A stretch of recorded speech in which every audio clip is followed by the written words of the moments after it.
Prendre la parole en public, ce n'est pas forcément une chose évidente, mais c'est une chose que nous devons faire tous de manière régulière ou ponctuelle dans notre vie. Nous exprimer devant un petit groupe de personnes lors d'une réunion de travail, par exemple. Nous exprimer aussi en famille, lors de réunions de famille.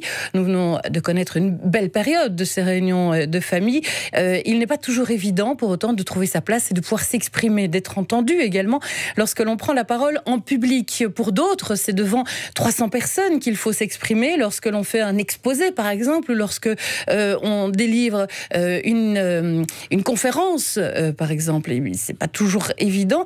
Et certains font même appel à des spécialistes. Et ben, c'est une spécialiste qu'on reçoit en studio aujourd'hui pour nous parler de cette prise de parole en public. C'est Geneviève Smal, bonjour. Bonjour. Vous avez écrit avec Selina Hills 97 exercices décalés pour prendre la parole n'importe où, n'importe quand, avec presque n'importe qui. Ça, oui. Pourquoi presque ?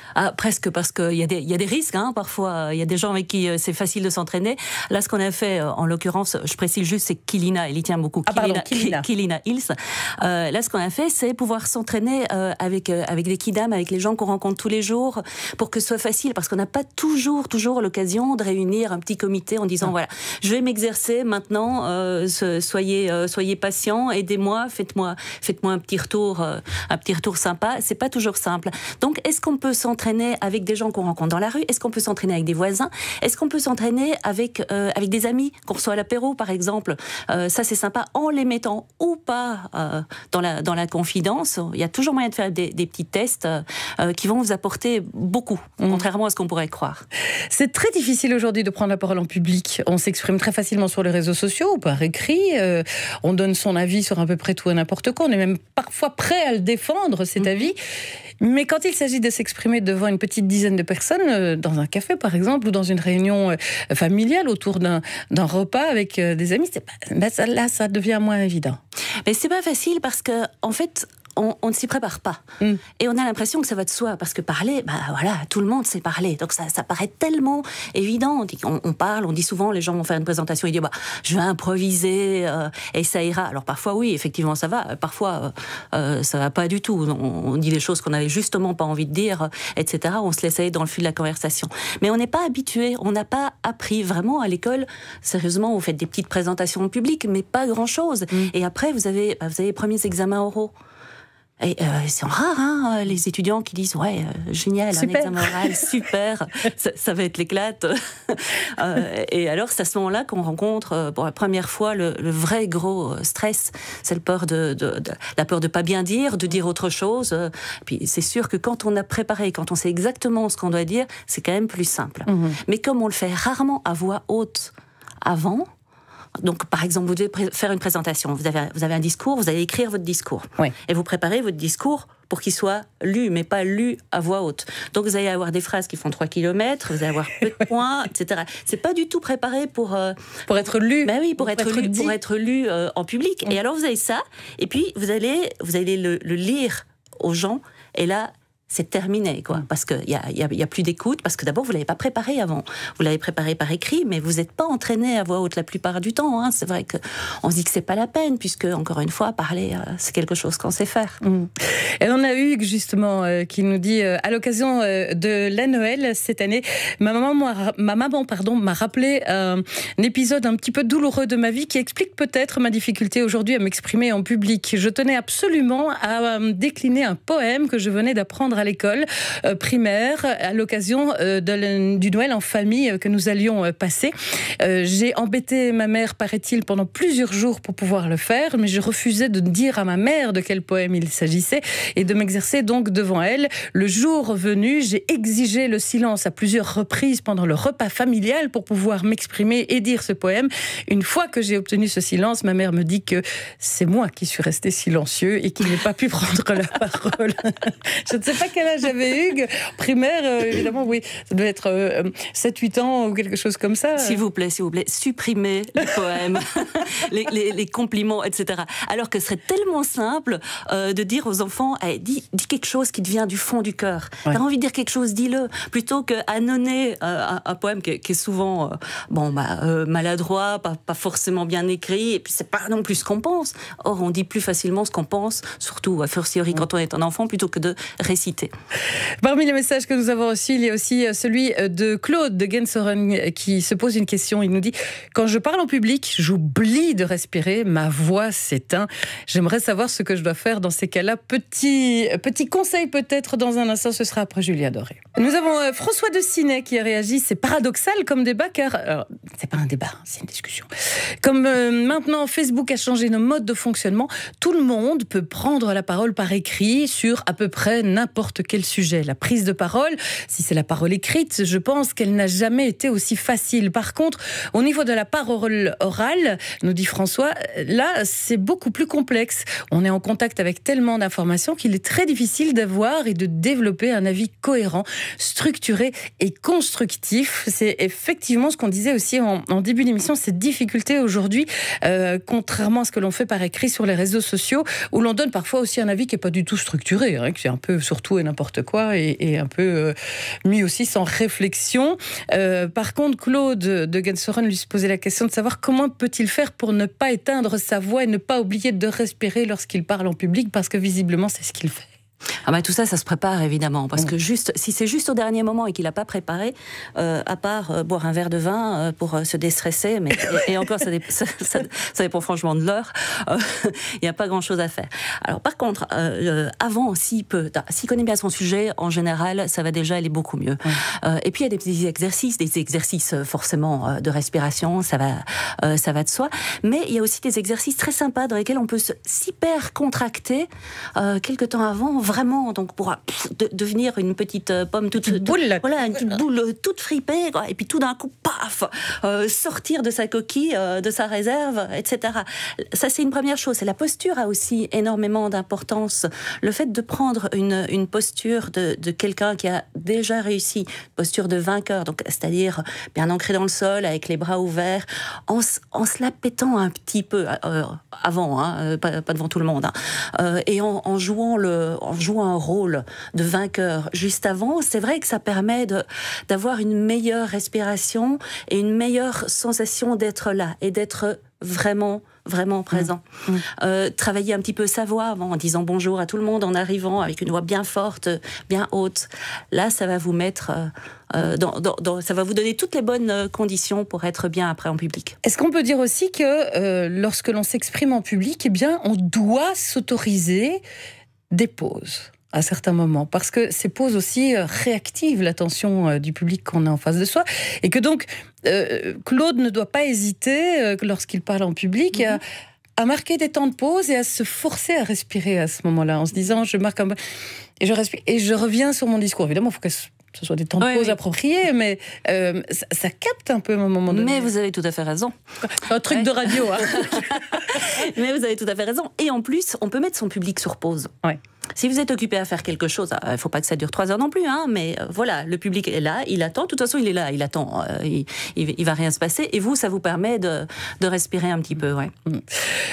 Tout dépend, nous dit un auditeur ou une auditrice, tout dépend si vous avez l'attention de votre public et de quel type de public il s'agit. Si oui, alors bienveillance, humilité et humour sont les attitudes clés pour interagir avec un public. Alors vous dites l'humour, dans le livre d'ailleurs, vous dites attention. L'humour, oui, mais ça peut tomber à plat aussi. Il faut parfois laisser ça aux professionnels. Hein. Et ça, c'est l'horreur. Oui. C'est quand on fait la blague qui tombe là comme ça et personne rigole, c'est un cauchemar. Parce qu'après, pour aller récupérer, ça, c'est vraiment difficile. Alors, l'humour, oui, mais pas l'humour gras, pas la blague bien lourde pour commencer. Et il y en a qui le font, il y en a beaucoup qui le font. Alors, là, franchement, il y a moyen d'éviter. Par contre, être gai, agréable, léger, ça, c'est quelque chose qui est conseillé. Et alors, quand c'est l'humour, c'est jamais aux dépens d'une personne qui est dans le public non plus, parce que ça va passer mal. Et au contraire, vous risquez d'avoir tout le public contre vous. Ouais. Là, il faut vraiment laisser aux professionnels ce genre d'exercice, qui le font très bien, même prendre quelqu'un dans le public. Oui, c'est ça. Mais bon, tout dépend de l'enjeu. Tout dépend du public que vous avez devant vous. Et puis, l'habitude, ça vient vite. En fait, plus on s'entraîne en prise de parole, plus on est bon. Enfin, il y en a qui restent mauvais pendant très très longtemps. Vous reconnaissez des noms. Et non. Mais alors, la bonne nouvelle dans la prise de parole, c'est qu'en fait, c'est accessible à tout le monde. Alors, il y en a qui sont bons je dirais presque de naissance, et c'est complètement exaspérant. Donc il y en a qui sont bons et qui aiment ça. Et on voit qu'ils prennent beaucoup de plaisir à parler, à s'exprimer, et c'est très bien pour eux. Mais il y en a qui n'aiment pas, qui sont mal à l'aise et qui disent « Ah non, c'est pas pour moi, j'y arriverai jamais, ou alors je vais faire un truc plus ou moins moyen. » Mais non, c'est tout à fait faux. En fait, à force d'entraînement, de bonne volonté, alors c'est surtout ça, parce que parfois il faut faire des choses qu'on n'a pas envie de faire, dans lesquelles on est moins aisé, on a moins l'habitude, comme le fait de répéter à voix haute tout seul devant son miroir, qui est un des trucs, il y en a 1000, hein, mais voilà, ça c'est pas forcément agréable, mais à force de le faire, vous pouvez vous améliorer. C'est un peu comme le permis de conduire. À la fin, tout le monde l'a, ou presque. C'est vraiment possible d'apprendre à conduire, alors que la première fois qu'on monte dans une voiture, on se dit ça, je vais pas y arriver. La prise de parole, c'est la même chose. Il faut pas renoncer, et il faut profiter de toutes les occasions. Pour prendre la parole en public, il ne faut pas se défiler. Olivier nous dit, pour s'exprimer en public, il faut avoir quelque chose à dire. Certes. On est d'accord. Respirer lentement et se convaincre que les autres ne font pas forcément mieux que vous. Oui, et c'est vrai. Ça, c'est vrai. Et franchement, c'est vrai. Ça, c'est la première chose. Et ça se voit d'ailleurs quand vous avez des discours et des suites de discours comme ça, où on attend désespérément que ça se termine. Et on voit que les gens ne sont pas à l'aise. Et oui, c'est dommage. C'est dommage. Oui, faut pas se convaincre. Non. C'est vrai. Et je dirais que, je ne vais pas dire tout le monde a peur, mais il y en a vraiment beaucoup qui ont peur, qui sont stressés. Donc, voilà, oui, on peut bafouiller, on peut se tromper, on peut avoir un trou de mémoire. C'est pas grave. Non. Et autant le dire, j'ai un trou de mémoire. Ah oui. C'est ce qui fonctionne le mieux. Complètement. Vous suscitez aussi l'empathie du public dans ces moments-là. Dans tous les cas, il vaut mieux le dire plutôt que de se défiler. Oui. À chaque fois. Quoi qu'il se passe, vous avez un petit problème technique, vous avez plus le mot qui revient, bah voilà, comme c'est en train de m'arriver pour l'instant. Voilà. Ok, voilà, j'ai oublié où j'en étais. Est-ce que vous pouvez me dire comme ça, vous voyez qui suis. Oui, en plus. Et quand vous êtes complètement mort de trac, alors selon le public avec qui vous êtes, en face duquel vous êtes, vous pouvez le dire. Voilà, c'est ma première. Je suis pas complètement à l'aise. Voilà, soyez avec moi, envoyez-moi vos bonnes ondes, etc. Et ça fonctionne très bien. Alors c'est souvent dans le cadre du professionnel qu'on s'exprime aussi à l'occasion de réunions, ce genre de choses. Et là, évidemment, vous avez un public qui attend de vous certaines informations et une certaine façon de les dire. C'est un peu ce qui est arrivé à Robert de Liège. Je travaille en sidérurgie. On avait chaque semaine une table ronde de plus ou moins 8 personnes pour discuter de ce qui avait marché ou pas dans le courant de la semaine. Tout allait super bien et je n'avais pas peur de parler. J'ai changé de marché et je me suis retrouvée à devoir parler devant des industriels. Là, c'était la panique, un trac fou. Je maîtrisais moins bien la matière et j'avais l'impression que les gens étaient là pour me poser des questions et me piéger. Après quelques mois de cas concrets, ça s'est amélioré. Je peux parler devant 15 ou 150 personnes, mais le stress de prendre la parole est toujours là, comme un artiste avant de monter sur scène. Au fond, dans le témoignage de Robert, ce qui est important, c'est la maîtrise, comme on disait tout à l'heure, du sujet. Il ne le maîtrisait pas au départ, et c'est paniquant quand on ne maîtrise pas, mais il faut s'accorder du temps. Ah, c'est sûr, oui, ça, c'est vraiment la première chose. C'est savoir de quoi vous avez parlé. Et alors, il y a quelque chose qui est intéressant à faire, c'est quand vous êtes en contact avec des personnes et que c'est interactif, que vous risquez d'avoir des questions pièges, c'est de les préparer. C'est de les préparer. Et donc là, il y a un truc qui est bien, c'est dans le cadre d'un apéro avec des amis, c'est demander à vos amis bienveillants, j'insiste, après avoir présenté votre sujet, de vous démolir. Dites-moi, oui, après il faut garder ses amis, mais dites-moi tout ce que vous pouvez, tout ce qui va pas, tout ce que vous pouvez dire contre mon sujet.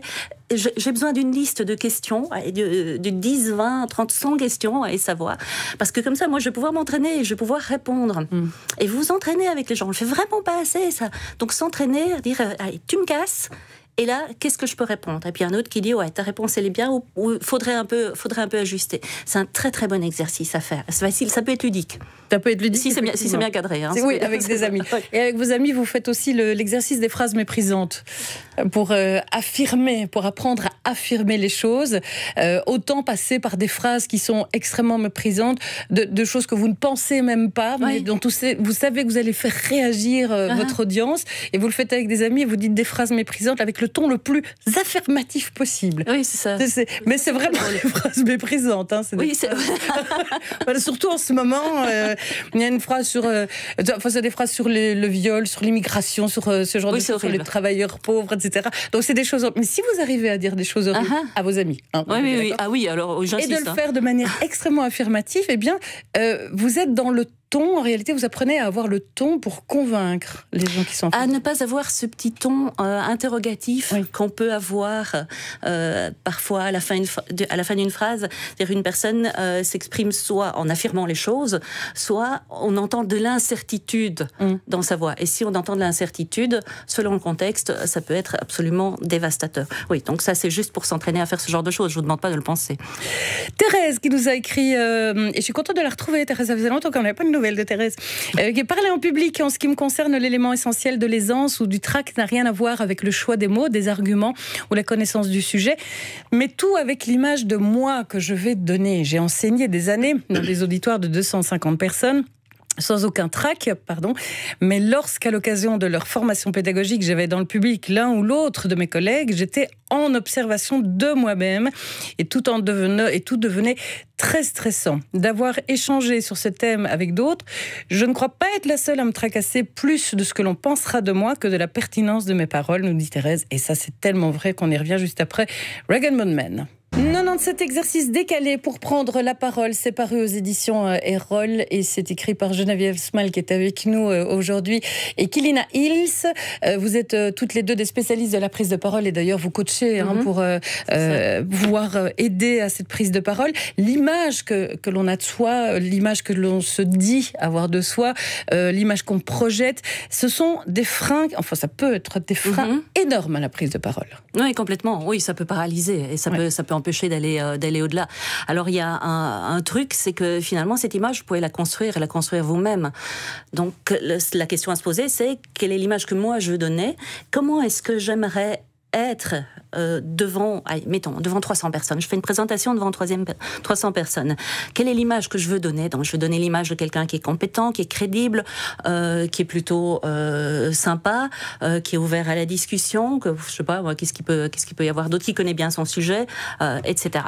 À quoi ressemblerait une personne qui a toutes ces qualités? Et est-ce que je peux rentrer dans la peau d'un orateur ou d'une oratrice qui a ces qualités?